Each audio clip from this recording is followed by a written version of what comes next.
मेरे YouTube channel math solution में आपका स्वागत है। यदि आपने अभी तक चैनल को सब्सक्राइब नहीं किया है तो प्लीज़ चैनल को सब्सक्राइब कर बेल आइकन का बटन जरूर प्रेस कर लें, जिससे कि गणित के किसी भी प्रश्न पर बनने वाली वीडियो अपलोड होते ही नोटिफिकेशन के द्वारा आप तक शीघ्र पहुँच जाए। प्रश्न संख्या 4 है, निम्नलिखित पहेली को हल कीजिए। पहेली है, मैं एक संख्या हूँ, मेरी पहचान बताओ, यानी मैं कितनी हूँ। मुझे 7 बार लो, यानी 7 बार कहने का मतलब कोई भी संख्या एक बार में अपने मान के बराबर 2 बार इस्तेमाल करेंगे तो 3 को 2 बार लेंगे तो 3 3 6 हो जाएगा, 3 बार लेंगे तो 3 3 3 9 हो जाएगा। और एक 50 जोड़ो, 7 बार लो और एक 50 जोड़ो। एक 13 शतक तक पहुँचने के लिए अभी भी 50 जोड़ के 13 शतक तक नहीं पहुँच पाए, आपको अभी भी 40 चाहिए। तो संख्या क्या है? तो हम माना संख्या बराबर मान लेते हैं, कुछ भी माना संख्या बराबर n, माना ये संख्या है n। तो प्रश्न के अनुसार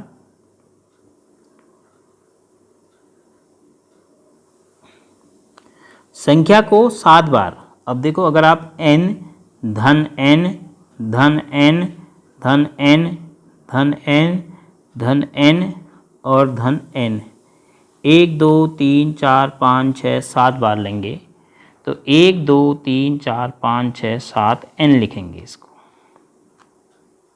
किसी भी संख्या को बार बार न जोड़ना पड़े, इसलिए पहाड़ों की उत्पत्ति हुई है, इसलिए आपको पहाड़ी सिखाए गए।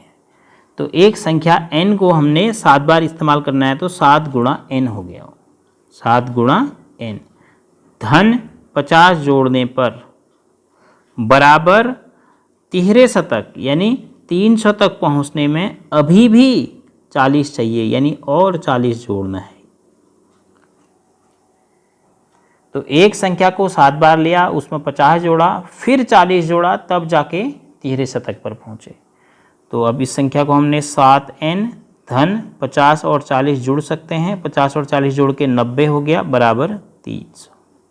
ये हमारे पास समीकरण आ गया। तो अब हम क्या करेंगे, 7n धन 90 है तो ऋण 90 कर देंगे बराबर 300 ऋण 90। क्या किया, दोनों पक्षों में 90 घटाने पर, दोनों पक्षों में से कितना घटाया, 90 घटाने पर। तो बाएं पक्ष में तो धन 90 और ऋण 90 घट गए तो बचा 7n बराबर 210।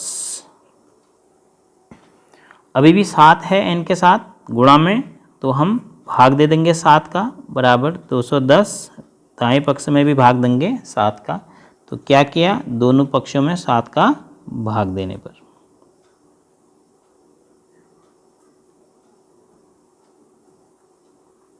दोनों पक्षों में 7 का भाग देने पर